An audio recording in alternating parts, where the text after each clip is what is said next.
ఏది అయినా ఆచి చికెన్ మసాలా. తెలంగాణ నూతన ప్రభుత్వ ప్రధాన కార్యదర్శిగా సీనియర్ ఐఏఎస్ అధికారి సంజయ్ జాజు నియమితులయ్యారు.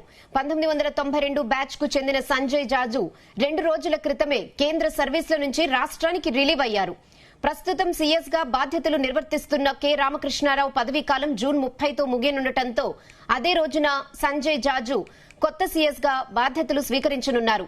కొత్త సీఎస్ ఎంపిక కోసం రేస్లో జయేష్ రంజన్, వికాస్ రాజ్ వంటి పలువురు సీనియర్ల పేర్లున్నా సీఎం రేవంత్ రెడ్డి సంజయ్ జాజు వైపే మొగ్గు చూపారు. తెలంగాణ ప్రభుత్వం వినతితో సంజయ్ జాజును కేంద్ర కేబినెట్ నియామకాల కమిటీ తక్షణమే రిలీవ్ చేసింది.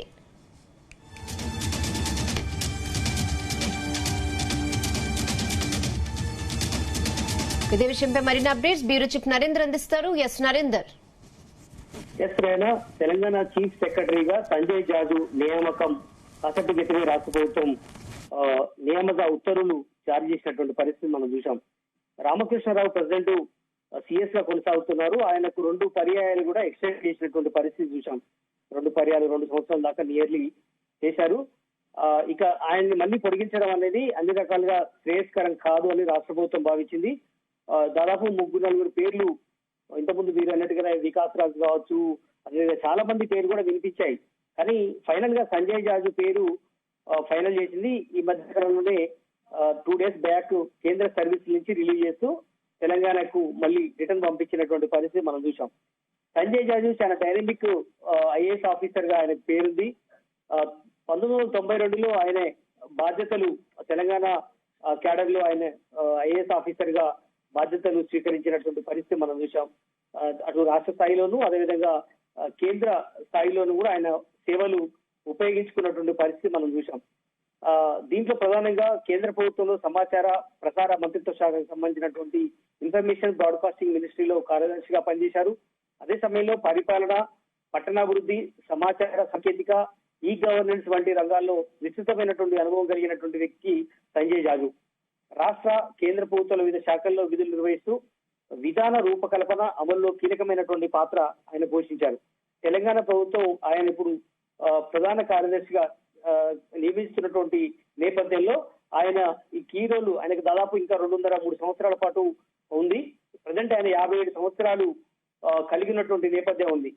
కనుక మరొక 2.5-3 సంవత్సరాల పాటు ఇదే పదవిలో ఆయన కొనసాగిస్తారా లేదా అని చూడాలి. బట్ ఏదైనా కూడా ఇప్పటి నుంచి ఆయన అంటే ఈ నెల 30వ తేదీ నాడు రామకృష్ణారావుకు పదవి విరమణ చేస్తున్న నేపథ్యంలో అదే రోజు ఆయనకు బాధ్యతలు సంజయ్ జాజు తీసుకునే అవకాశం అయితే కనిపిస్తుంది.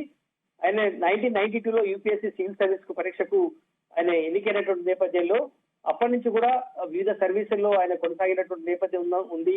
ఆయన దాదాపు 17 పోస్టింగ్లు నిర్వహించారు. ఇప్పటిదాకా కూడా దాదాపు 34 సంవత్సరాల పాటు ఆయన సర్వీసు చేశారు. ఈ 17 పోస్టుల్లో ఇటు తెలంగాణ రాష్ట్రంలోను, ఉమ్మడి ఆంధ్రప్రదేశ్ లోను, ఇప్పుడు కేంద్ర ప్రభుత్వంలో కూడా చేశారు. ఆయన మధ్యప్రదేశ్ కి సంబంధించినటువంటి స్థానికుడు. ఆయన మధ్యప్రదేశ్ లో పుట్టి పెరిగి వివిధ దాదాపు ఎంటెక్, బీటెక్ తర్వాత బిఈ మెకానికల్ ఇంజనీరింగ్ తర్వాత ఎంటెక్ నిర్వహించిన తర్వాత ఐఏఎస్ సివిల్ సర్వీస్ సీరియస్ గా ప్రిపేర్ అయ్యి మధ్యతరగతి కుటుంబం సంజయ్ జాజుది. తర్వాత ఆయన ఐఏఎస్ సెలెక్ట్ అయిన తర్వాత పూర్తి స్థాయిలో ఆయన తెలంగాణకు, ఉమ్మడి ఆంధ్రప్రదేశ్ కు నిర్వహించారు. బట్ ఏదైనా కూడా 57 సంవత్సరాలు కలిగినటువంటి సంజయ్ జాజు వచ్చేటువంటి చాలా కీలకమైనటువంటి పరిణామాలు ఉండబోతున్నాయి. తెలంగాణ సంవత్సరాలు ఇంకా ఈ కాంగ్రెస్ ప్రభుత్వానికి ఉన్నటువంటి నేపథ్యంలో 2.5 సంవత్సరాలు రేవంత్ సర్కారు పూర్తి చేసుకుంది. వచ్చే 2.5 సంవత్సరాల్లో సిఎస్ గా సంజయ్ జాజు చాలా కీలకమైనటువంటి పాత్ర పోషించే అవకాశం ఉంటుంది. ఎందుకంటే ఇప్పుడు 6 గ్యారెంటీలు నడుస్తున్నాయి. రాష్ట్ర ప్రభుత్వం కొంత ఆర్థికంగా కొంత ఇబ్బంది పడుతున్నటువంటి నేపథ్యం ఉంది. అదే సమయంలో రైతాంగానికి అదేవిధంగా వివిధ రకాల రైతు భరోసా లాంటి స్కీమ్స్ కావచ్చు, కొత్తగా తీసుకున్నటువంటి నిర్ణయాలు కావచ్చు, వీటన్నిటిలో ముఖ్యమంత్రి రేవంత్ రెడ్డికి వెన్నుదన్నుగా నిలవాల్సిన వ్యక్తి సంజయ్ జాజు. కనుక ఈ 2.5 సంవత్సరాల పాటు ఆర్థికంగా అటు రామకృష్ణారావు ఒక ఆర్థిక శాఖ ముఖ్య కార్యదర్శిగా పనిచేశారు, సిఎస్ గా పనిచేశారు. ఆయన ఒక గాడిలో పెట్టినటువంటి నేపథ్యంలోనే ఆయన ఇంతకాలం ఎక్స్టెండ్ చేసుకుంటున్నటువంటి నేపథ్యం కూడా చూశాం. కానీ సంజయ్ జాజుకున్నటువంటి నేపథ్యం, ఆయన డైనమిక్ ఇవన్నీ కూడా ఆయన కూడా కలిసి వచ్చే అవకాశం అయితే కనిపిస్తుంది. వచ్చేటువంటి ఈ ప్రభుత్వంలో ఖచ్చితంగా కూడా ఆయనకు కీలక పాత్ర పోషిస్తారన్నటువంటి నమ్మకాన్ని ఉద్దేశించి ఆయన రేవంత్ రెడ్డి ఈ బాధ్యతలు అప్పగించినటువంటి పరిస్థితిగా ఉంది.